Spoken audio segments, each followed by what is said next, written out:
हम लोगों ने पढ़ लिया था सार्क के सारे देशों के बारे में, है ना। सार्क की स्थापना कब हुई थी? 1985 में। कंफर्म? आज हम लोग क्या पढ़ने वाले?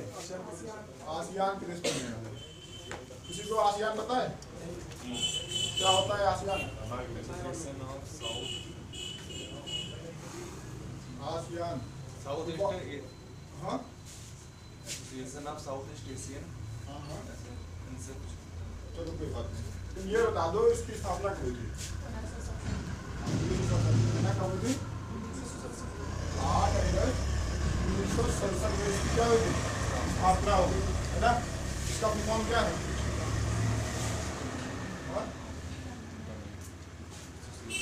Association of south east Asian nation. क्या है? साउथ एशिया के, साउथ ईस्ट एशिया के, है ना, देशों का क्या है? संगठन है। क्या है? संगठन। इन देशों का साउथ ईस्ट एशिया के देशों का संगठन। अब साउथ ईस्ट में क्या आएगा? सबसे पहले तो ये देखो, इंसान पता है ना, अगर ऐसे बनाए तो इसमें ईस्ट कहाँ पे होगा? ये ईस्ट हो जाएगा, हो जाएगा नहीं हो जाएगा? क्या है? ईस्ट है। मैप में जब भी देखोगे ऐसे ही देखना। अब ये वाला क्या हो जाएगा? ये वेस्ट हो जाएगा, यानी कि ये पूरब है और ये पश्चिम। उत्तर कहाँ हो जाएगा? इसको क्या कह देंगे? नॉर्थ हो जाएगा। नीचे क्या हो जाएगा? साउथ हो जाएगा। हो जाएगा नहीं हो जाएगा? तो ऊपर ये उत्तर हो गया, नीचे दक्षिण हो गया। पूरब, पश्चिम, उत्तर, दक्षिण। कितना कंफर्म हो गया? आप देखते हैं। अब इसमें हम बात करें साउथ ईस्ट एशिया की, है ना। अगर एशिया में हम ये डायरेक्शन बनाएंगे तो उसमें साउथ ईस्ट कहाँ पे होगा? ये कहीं यहाँ पे होगा, ईस्ट और साउथ के बीच में कहीं पे होगा। ये वाला एरिया क्या होगा? South east south. सुनो बता देते हैं, ईस्ट साउथ क्यों नहीं होगा? इन्होंने कहा कि ईस्ट साउथ हो जाए, जैसे हमने आप इसको लिख रहे हैं साउथ ईस्ट, ये कह रहे हैं कि ईस्ट साउथ लिखा जाए। किसी को पता है कि ईस्ट साउथ क्यों नहीं होगा? सुनो बताते हैं। जो हमारी पृथ्वी है ना, इसमें दो पोल है। कौन कौन से? नॉर्थ और साउथ। दो ही पोल क्यों है पता है?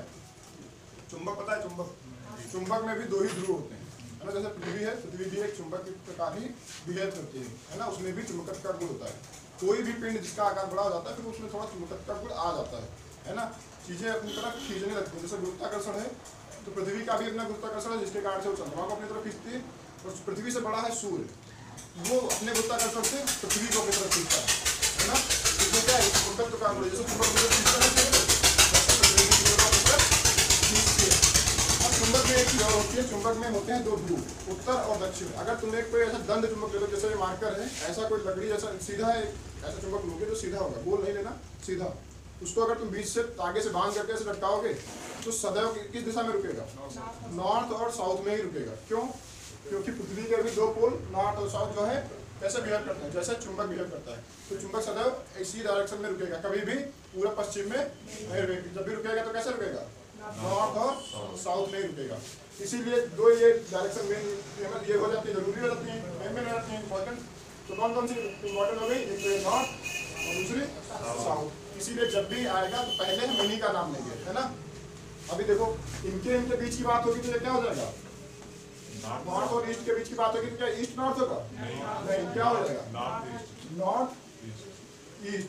क्या हो जाएगा? नॉर्थ ईस्ट हो जाएगा, है ना। अगर इसके बीच की बात करें तो ये क्या हो जाएगा? नॉर्थ वेस्ट, है ना। और इधर की बात करें तो साउथ वेस्ट हो जाएगा, है ना। क्या हो जाएगा? साउथ वेस्ट हो जाएगा। सेम इसी प्रकार से इधर क्या हो जाएगा? साउथ ईस्ट, है ना। अच्छा, तुमने देखा होगा पूर्वोत्तर रेलवे के बारे में। रेलवे पूर्वोत्तर रेलवे कहता है अपने आप से, उसमें पूर्वी पहले आता है, उत्तर बाद में आता है। क्या कहता है? पूर्व ईस्ट नॉर्थ कहता है, पूर्वोत्तर कहता है। रेलवे ऐसा क्यों कहता है पता है? क्योंकि उसका काम है ट्रेन को ले जाना, किसी को पढ़ाना नहीं, है ना। हमारा काम क्या है? पढ़ना और पढ़ाना। तो हम लोग ऑथेंटिक बातें करेंगे। उसका काम है लोगों को इधर से एक जगह से दूसरी जगह ले जाना। तो वो इस पर थोड़ी ना ध्यान देगा कि क्या कह रहे हैं क्या नहीं कह रहे हैं। उसका मेन मोटिव क्या है? एक जगह से दूसरी जगह लोगों को ले जाना। अगर वो अपना काम उस तरीके से बेहतर करता है तो वो अपना कर रहा है। हम लोगों का काम है पढ़ना और पढ़ाना। तो हम लोग ऑथेंटिक चीज़ों पर ध्यान देंगे कि क्या बोलना है ना। तो हम लोग ईस्ट नॉर्थ नहीं कहेंगे, क्या कहेंगे? नॉर्थ ईस्ट कहेंगे। हम लोग ईस्ट साउथ नहीं कहेंगे, क्या कहेंगे? साउथ ईस्ट, है ना। ये बातें समझ में आ गई। अब बात करते हैं मैप में। तो हमको पढ़ना है साउथ ईस्ट एशिया, है ना। साउथ ईस्ट एशिया में जो देश होंगे उनके बारे में पढ़ना है। तो हम अगर एशिया में मान लो ये हमारा एशिया पता है, एशिया तो पता है सबको, स्टार्टिंग से क्लास में तो पता होगा। तो ये एशिया का है, इसमें हम ऐसे अगर डायरेक्शन में खींच दें ऐसे, ये हो जाएगा, है ना, ऐसा खींच जाएगा। तो ये क्या हो जाएगा, ये ईस्ट हो जाएगा और ये वेस्ट हो जाएगा और ये नॉर्थ और ये साउथ। तो इसका साउथ ईस्ट कहाँ पे होगा, क्योंकि हम साउथ ईस्ट बनने वाले हैं, तो इसका साउथ ईस्ट कहाँ पे होगा, ये इधर का एरिया होगा, जो भी ये बचा वाला एरिया है, ये एरिया क्या कहलाएगा, साउथ ईस्ट। तो इसी एरिया में जो देश आते हैं हमको उनका अध्ययन करना है, है ना, वही पढ़ने हैं हमको। क्या इनमें भारत आता है, ये भारत तो आता नहीं है, भारत तो सार्क में आता है। सार्क में क्या था, साउथ एशियन एसोसिएशन था, है ना, तो उसमें साउथ के देश पढ़ने थे। तो साउथ में ये वाले आ रहे थे, साउथ में इधर ये आ रहे हैं, है ना, इनमें हमने ये सारे पढ़ रखे थे जो भी थे। साउथ सार्क में कितने देश थे, 8 थे। आसियान में हो जाएंगे कितने, 10 देश हो जाएंगे। आज हम उन्हीं 10 देशों के बारे में पढ़ेंगे जिनमें भारत नहीं है। जितने भी हम सार्क में पढ़ चुके हैं उनमें कोई भी नहीं है, उसके अलावा जो भी है वो है ना। तो आप देख लेते हैं, ये एनालिसिस समझ रही क्या चाहिए। अब बताओ सार्क में कौन कौन से देश हैं। इंडोनेशिया होगा, इंडोनेशिया हो गया, डायरेक्ट इंडोनेशिया बोल गए, मालदीव नहीं, ये तो आसियान के देश बताओ, सार्क के थोड़ी ना। कंबोडिया, श्रीलंका, एक मलेशिया। क्रम से चलते हैं। सबसे पहले तुमको मिल जाएगा म्यांमार, क्या मिलेगा, क्या मिलेगा, म्यांमार। फिर अफगानिस्तान तो इधर हो जाएगा, पाकिस्तान के भीतर क्या हो जाएगा, थाईलैंड। फिर कंबोडिया, हाँ कंबोडिया भी आ जाएगा, लाओस। फिर नेपिडो, अरे नाइजीरिया तो राजधानी है म्यांमार की। फिर क्या हो जाएगा, कंबोडिया। फिर कौन सा आ जाएगा, वियतनाम। और कौन सा, कितने हो गए, 5 हो गए, Myanmar, Thailand, Laos, Cambodia, Vietnam. 5 हो गए। अगले 5 देखते हैं, ये तो 5 हो गए, है ना। छठा देश कौन सा हो जाएगा, बताओ। मलेशिया सुना है ना, क्या नाम है, मलेशिया सुना है? मलेशिया हो गया। इसी में एक छोटा सा देश है मलेशिया में ही, इसको क्या कहते हैं, सिंगापुर। क्या कहते हैं, सिंगापुर के बारे में संदेश सुना रखते हो। 8वां कौन सा हो जाएगा, इसी मलेशिया में ही एक दूसरा भी द्वीप है, जैसे सिंगापुर इसमें छोटा सा है, वैसे ही छोटा सा एक और है, कौन सा, ब्रुनेई। क्या नाम है, ब्रुनेई। अभी सभी बताएंगे कहाँ पे, पहले सारे देश देखें, है ना, फिर बताएंगे कहाँ पे है, कैसे क्या क्या इनके बारे में क्या क्या चीजें। ब्रुनेई हो गया। इसके मलेशिया के जस्ट नीचे देखो तुमको क्या मिलेगा, इंडोनेशिया। क्या मिलेगा, इंडोनेशिया। क्या मिलेगा, दुनिया के सबसे ज्यादा द्वीप इसी के पास है, इससे ज्यादा द्वीप किसी के देश के पास नहीं है। 10वां देश कौन सा हो जाएगा, फिलीपींस। कौन सा हो जाएगा, फिलीपींस। कौन सा, फिलिस्तीन नहीं समझना, फिलिस्तीन ये नहीं है, फिलिस्तीन वो है, इजराइल और फिलिस्तीन दूसरे एरिया का है ना, उसकी बात बाद में करेंगे। पहले अभी हम आसियान के देश देखते हैं। ये फिलीपींस है ना, यहाँ पे किसका हेडक्वार्टर है, मुख्यालय किसका है यहाँ पे फिलीपींस में, एशियन डेवलपमेंट बैंक का, एडीबी का। एडीबी का मुख्यालय कहाँ पे है, मनीला। इसी की राजधानी है मनीला, है ना। यही पे अब एक एक करके इनकी राजधानी देख लेते हैं। कितनों की राजधानी पता है किसी को, 5 की पता है, म्यांमार की पता है,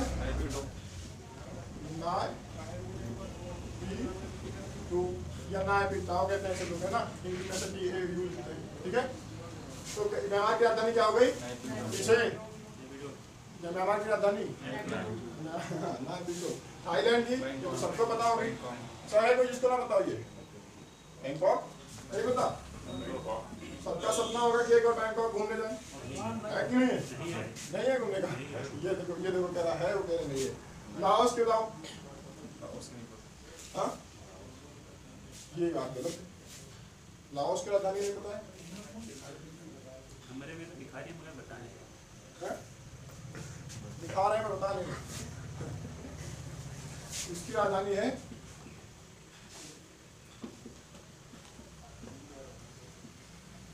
क्या नाम, इसकी राजधानी वियतनाम, ठीक है। क्या नाम, अब इंडियन में लिखते हैं उसके लास्ट में एल भी होता है, तो वियतनाम भी कहते हैं, कुछ लोग तो साइलेंट है, ऐसे मान लेना, है ना। इसकी राजधानी क्या है।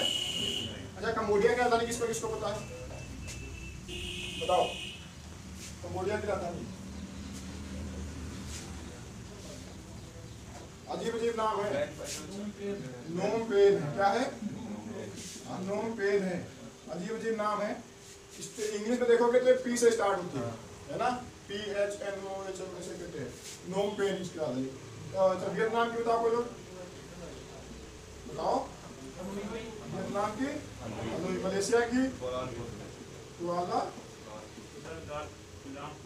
लंपुर, क्या है कुआला लंपुर, ये नाम सुना होगा बहुत बार, बचपन में पढ़ा होगा।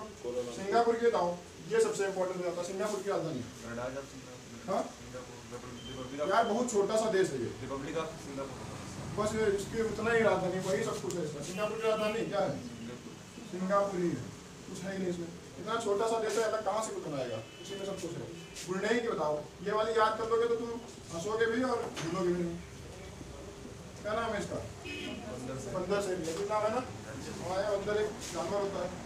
इंडोनेशिया की जकार्ता। अच्छा इसकी राजधानी बदलने वाली है, किसी को पता है कौन सी होने वाली है, किस द्वीप पे बनने वाली है, यही बता दो।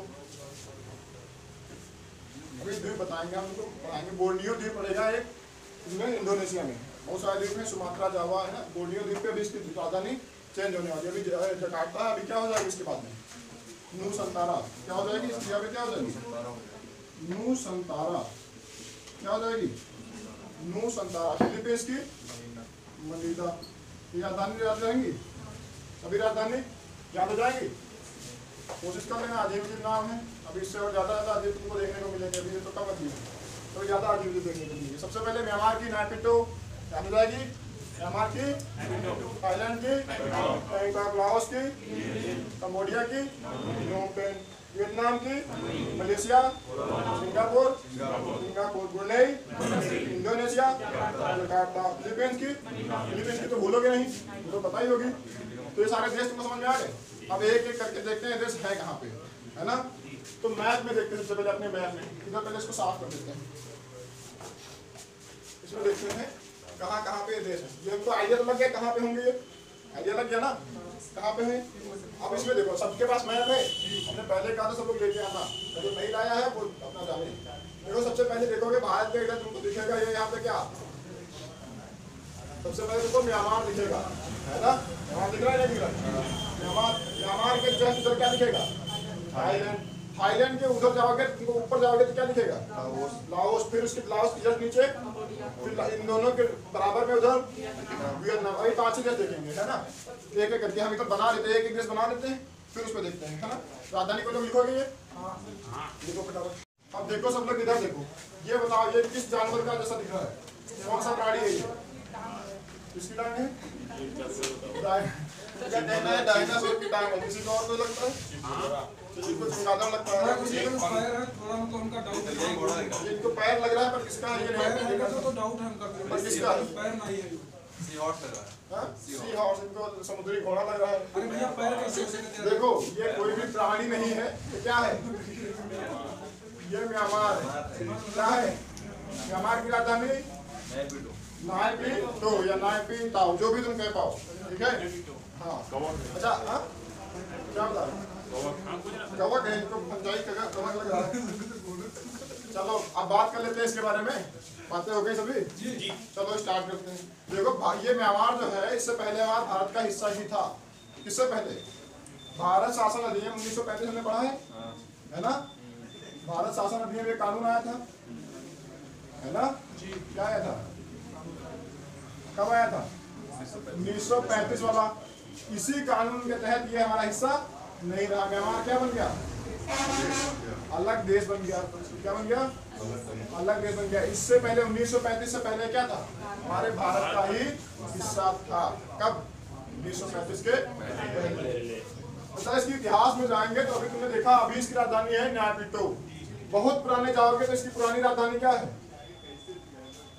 बताओ। पुरानी राजधानी, बहुत पुरानी पूछ रहे हैं, नहीं बर्मा तो इसका पुराना नाम है। बहुत पुरानी इसकी राजधानी बताओ, बहुत पुरानी, सदियों साल पुरानी, बहुत पुरानी। अभी उत्तर प्रदेश की राजधानी नहीं है क्या, उत्तर प्रदेश की राजधानी भी तो है। तब इसकी राजधानी क्या हुआ करती थी, मांडले। उसके बाद में इसकी राजधानी क्या हुई, पुरानी ये भी है, दोबारा से फिर एक राजधानी बनाई गई इसकी, पता है, इसको यांगून कहते हैं। क्या कहते हैं, लोगों ने इसको रंगून सुना होगा जी, रंगून सुना है, एक गाना भी है, मेरे पिया गए रंगून, वहाँ से किया है टेलीफोन, मेरी याद सुनती है। वहाँ घूमने गए थे उनके पिया, है ना? हाँ क्या याद, हाँ याद सताती थी। यहाँ से घूमने गए थे तो उनकी याद आने लगी कि ये कहाँ चले गए, ठीक है ना? तो वहाँ से उन्होंने फ़ोन किया, याद आ रही तो बात करते थे, ठीक है ना? तो ये पुरानी राजधानी क्या है म्यांमार की? पुरानी राजधानी बहुत पुरानी बात करें तो पहले मांडले हुआ करती थी, उसके बाद में क्या हुई यांगून या रंगून। यहाँ के आसपास है, यहाँ पे क्या पड़ेगा? ये तुम्हारी क्या है? यांगून या रंगून, इनको कह सकते हो, ठीक है? ये बात कंफर्म है। पुराना नाम इसका क्या था? म्यांमार का अगर पुराना नाम की बात करें तो इसका नाम क्या था? बर्मा नाम था। क्या नाम था? बर्मा नाम था। 1935 के अधिनियम से ये क्या हुआ? चला गया ना। अब बात करते हैं जियोग्राफिकली कैसा है ये, मतलब कैसा दिखता है इसमें, जैसे पहाड़ पठार नदियाँ क्या क्या है वो सब देख लेते हैं, है ना? तो पहाड़ की बात करें तो इसके इधर क्या हो जाएगा? भारत है, पूर्वोत्तर भारत, है ना? अरुणाचल प्रदेश, मेघालय, त्रिपुरा, मिजोरम, ये सब कुछ, नागालैंड वगैरह, ये सारा इधर पड़ता है नहीं पड़ता है? तो इधर साइड में हमने बताया था पहाड़ है, हिमालय की एक श्रेणी है जो यहीं से मुड़ती है ना? पूर्वी हिमालय का श्रेणी यहीं से मुड़ती है। हमने हिमालय के बारे में बताया था। तो हिमालय यहाँ से क्या हो जाता है? ऐसे मुड़ जाता है नीचे। उसी के बाद में नीचे हिस्सा हमारा आता है जो अंडमान और निकोबार, क्या है वो भी हिमालय का ही हिस्सा है, ठीक है ना? तो इधर जो हिमालय एक घूम जाता है इधर, ये वाला इसको क्या कहते हैं बताओ? इसको क्या कहते हैं? इधर जो हिमालय घूमता है इसके नाम बताओ। हाँ बताओ, क्या करते हैं? अराकान। ऊपर वाले हिस्से को क्या कहते हैं? ये क्या है? अराकाम, योमा भी कहते हैं, अराकाम योमा कहते हैं, है ना? क्या हो जाएगा ऊपर वाला? अराकाम योमा हो जाएगा। उसके बाद में क्या हो जाएगा? तो इसके नीचे जब थोड़ा आओगे तो क्या हो जाएगा? ये देखो, इसके नीचे जब आओगे थोड़ा तो ये वाला एरिया क्या हो जाता है? पटकोई बूम। क्या हो जाता है? सुना है नहीं सुना है? पटकोई बूम, है ना? फिर इधर आ जाओगे नागा पहाड़ी। कौन सी पहाड़ी? नागा पहाड़ी। और इधर मिजो हिल्स कह सकते हो, वो मिजोरम में। इधर वाले बॉर्डर पे बताओ क्या है? लुहांस वगैरह सुना है कि नहीं सुना है? सुना है नहीं सुना है? वही है सरामती, लुहांस, ये सब क्या है? यही सब मिलकर के क्या बन जाता है? इधर का पहाड़ी क्षेत्र बन जाता है जो हमारे भारत को म्यांमार से अलग करता है, ठीक है ना? क्या करता है? म्यांमार को भारत से अलग करता है। अगर पूरा मोटा माटी देखेंगे तो हिमालय का है, उससे थोड़ा कम मोटा माटी देखेंगे तो इसको क्या कहते हैं? अराकाम योमा पर्वत है ना? क्योंकि यहाँ पे बड़ी श्रेणी कौन सी है? अराकाम योमा। यहाँ पे लुहान मिलेंगे, पटकोई बूम मिलेगा तुमको, और ये सारे तुमको मिलेंगे, ठीक है ना? ये सब मिलेगा। तो ये सब क्या हो जाएगा? यहाँ पर पहाड़ी क्षेत्र हो जाएगा, ठीक है? तो पहाड़ी है, हिमालय की श्रेणी है, ठीक है? इतना हो गया। अब देखते हैं नदियों के बारे में। तो यहाँ पर एक नदी निकलती है यहाँ से और इधर आकर के निकल जाती है। इस नदी का नाम किसी को पता है? एक नदी यहाँ से निकलती है और एक नदी यहाँ से निकलती है, ऐसे दो नदियां निकलती हैं। म्यांमार की सबसे लंबी नदी कौन सी है? म्यांमार की सबसे लंबी नदी है इरावती। कौन सी है? ये वाली। क्या है? इरावती। कौन सी लंबी है? सबसे लंबी नदी कौन सी है? इरावती है। कितनी लंबी है? 1270 किलोमीटर। कितनी लंबी है? 1270 किलोमीटर। दूसरी कौन सी है? ये तो दूसरी वाली नदी है जो, ये कौन सी है? ये वाली नदी है सालवीन। कौन सी है? सालवीन। कौन सी नदी? सालवीन।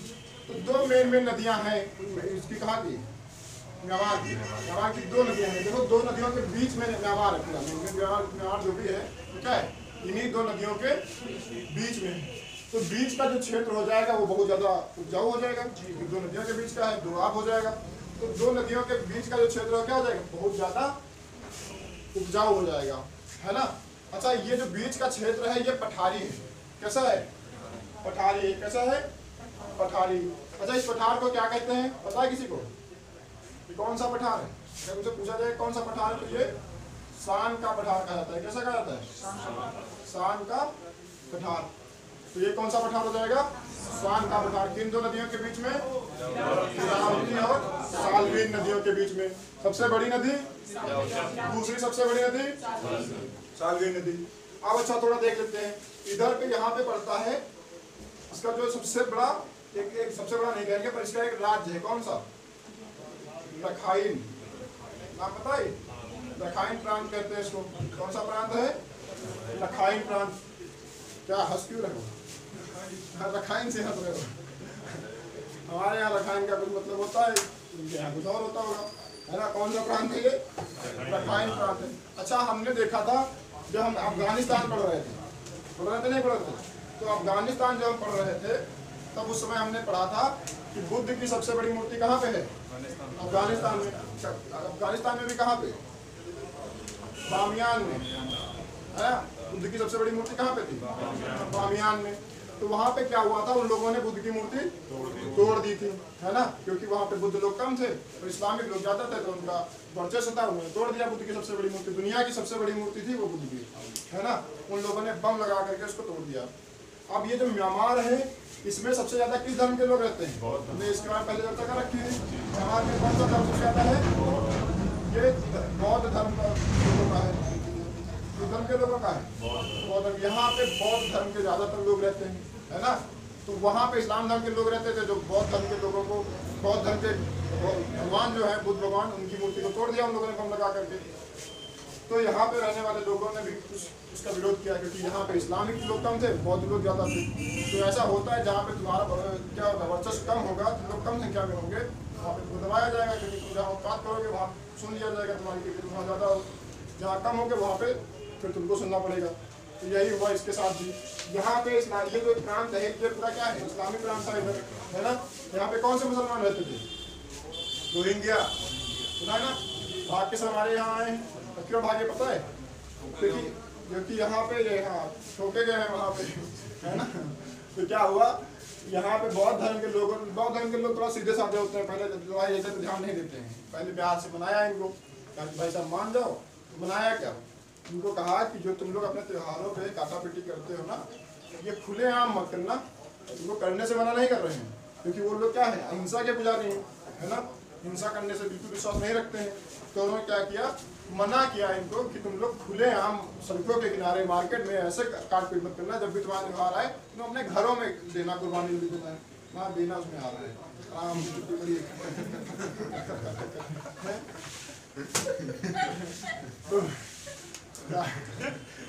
तो क्या हुआ, इन लोगों ने क्या कहा कि कुर्बानी जो भी तुमको देना है अपने घरों के अंदर देना। पर ये लोग तो थे खच्चर, क्या एक बार में मान जाएंगे? नहीं माने। और जब एक बार में मानेंगे नहीं तो दोबारा में फिर आदमी क्या करेगा? तब फिर इनको थूरेगा किसके से, है ना? फिर पकड़ के मारना चालू किया बौद्ध धर्म के लोगों ने। अब यहाँ पे कम संख्या में थे तो क्या हुआ, इनको भागना पड़ा, है ना? और ये सब जो भी मुसलमान थे, कौन से मुसलमान थे बताया? रोहिंग्या थे। ये भाग के कहाँ जाएंगे? भारत आएंगे, क्योंकि दुनिया में कहीं भी कोई भी पिटता है उसके लिए शरण क्या रहती है? भारत रहती है ना? भारत के पास सब आ जाते हैं। भारत वाले क्या कहते हैं, हम क्या हैं, वसुधैव कुटुंबकम, आ जाओ सब लोग, आ जाओ, हम सबके लिए तैयार हैं। अब देखो वहाँ पे हुआ था इधर तिब्बत में, वो भी भाग के कहाँ पे आए? हिमाचल प्रदेश हमारे भारत में आ गए, है ना? उधर हिटलर भगा रहा था, वहाँ से भाग के भी लोग आए होते, है ना? पारसी लोग हमारे यहाँ भाग के आए, है ना? पारसी लोग आ गए तो हम लोगों को फायदा हुआ है ना? पारसी लोग बहुत दिमाग के आदमी होते हैं, दुनिया का सबसे बड़ा बिजनेस वही करते हैं पारसी लोग, है ना? वो लोग ज़्यादा लड़ाई झगड़े ध्यान नहीं देते, ज़्यादा धर्म वर्म में ध्यान देते ही नहीं, धर्म वर्म की ज़्यादा बातें नहीं करते, काम से काम रखते हैं। उनको पता है रतन टाटा के बारे में, ये लोग पारसी हैं, है ना? और आज तुम्हारे हिंदुस्तान की सबसे बड़ी कंपनियों में से है ना, तो टाटा सबसे बड़ी कंपनियों में से है, वो लोग पारसी हैं। कभी सुना है रतन टाटा को ये कहते हुए कि ये धर्म है हमारा, या ऐसा कुछ धर्म के बारे में चर्चा करते हुए? सबसे कम संख्या में भारत में है वो लोग, है नहीं है? फिर भी वो कभी नहीं कहते कि हमारा शोषण हो रहा है। तो एक खच्चर वाले हैं, ये लगभग कितने हो गए? 21% लगभग पहुंच गए, है ना? फिर भी क्या कहते हैं, हमारा शोषण हो रहा है। क्या हो रहा है? शोषण हो रहा है। कभी कोई नहीं करता। जैन वालों को देखो, बहुत ही सबसे कम संख्या उनकी है जैन वालों की। कभी किसी ने सुना है कि जैन धर्म के लोगों ने कहा हो कि हमारा शोषण हो रहा है या हमारे साथ अत्याचार हो रहा है? सुना है? नहीं, बस इन्हीं को होता, पता नहीं कहाँ किस दुनिया में रहते हैं ये लोग। तो ऐसे अब ऐसी हरकतें करोगे और इतने सीधे साधे बौद्ध धर्म के लोग, इनसे नहीं बनी तो फिर दुनिया में किससे बनेगी, है ना? इनसे इनकी लड़ाई हो गई। अब वहाँ के लोगों ने मारना पीटना स्टार्ट किया, वहाँ से छोड़ के भागे। अब भागोगे तो सबसे पहले शरण क्या होगी? हिंदुस्तान होगा। हिंदुस्तान से बढ़िया शरण कोई नहीं दुनिया में। फिर भी हिंदुस्तान में रहने वाले कुछ ऐसे लोग हैं वो कहते हैं कि हम हिंदुस्तान में सुरक्षित नहीं है ना? जो ये कहते हैं उन सबसे एक ही कहने का मन करता है कि अगर हिंदुस्तान में सुरक्षित नहीं हो तो तुम 1 महीना के लिए क्या करो, टूरिस्ट वीजा लेकर के पाकिस्तान चले जाओ, है ना, घूम के आओ। अगर जिंदा वापस एक पीस में आ गए तो फिर बताना कि यहाँ पे नहीं आया, फिर हम अंदाजा लगा लेंगे कि कैसा है हिंदुस्तान, ठीक है ना। और अगर वहाँ पाकिस्तान में भी तुमको नहीं मजा आ रहा है तो तुम कहाँ चले जाना, अरब देशों में चले जाना, है ना। सीरिया सबसे बढ़िया जगह सीरिया है। एक बार सीरिया का टूरिस्ट वीजा लो और सीरिया घूम के आओ, है ना। फिर वहाँ से अगर तुम्हारे पुर्जे भी वापस आ गए तो हम मान लेंगे कि हिंदुस्तान में तुमको खतरा है ना। तो वहाँ से पुर्जे भी वापस आने की संभावना नहीं है। चाइना भी चले जाएंगे, नहीं चाइना चले जाओगे तो मान लिया चलो ठीक है चले आओगे, चाइना में कोई नॉर्थ दिक्कत कोरिया थोड़ा नहीं, है ना। उधर जाके दिखाओ तुम, सीरिया में, पाकिस्तान में, अफगानिस्तान अब फिलहाल शांत हो गया जब से ये हो गया, नहीं तो उसके पहले जाते अफगानिस्तान, फिर बताते तुमको, फिर उनको लग जाता है कि हिंदुस्तान कैसा है। दुनिया में सब लोग भाग करके हिंदुस्तान आते हैं, हिंदुस्तान वाले लोग कहते हैं कि हम हिंदुस्तान में सुरक्षित नहीं, है ना, खच्चर है। अब देखो जिसको बचपन से ही सारी सुख सुविधाएं मिल जाती है उसको लगता है कि यार कुछ नहीं मिला है ना। हाँ, अमीर लोगों के बच्चों को देखोगे तो वो रोते रहते हैं कि मेरे पास ये नहीं है वो नहीं। गरीबों को देखो आराम से खुश रहते हैं, है ना। वो उनको अगर देखा जाए तो उनके पास वास्तव में कुछ नहीं है। जो गरीबों के बच्चे उनके पास बेसिक नीड्स की जो बेसिक जरूरतें हैं वो भी उनके पास सामान नहीं है। और अमीरों के बच्चे रोते रहते हैं कि हमारे पास ये नहीं है वो नहीं है, हमसे क्या लेना देना।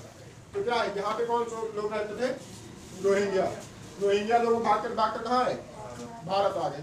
ये वाला कौन सा पठार है, सांग का पठार। अब हम लोगों ने क्या किया कि एक अपनी स्ट्रेटजी बनाई कि देखो इसके इधर हमारा पड़ता है क्या, पूर्वोत्तर भारत है। पूर्वोत्तर के भारत में 7 राज्य हैं, वो 7 राज्य हमारे बहुत कम एरिया उससे कनेक्ट करते हैं। उसको कहते हैं चिकन नेक, क्या कहते हैं, चिकन नेक, गर्दन किसकी, मुर्गे की गर्दन, है ना।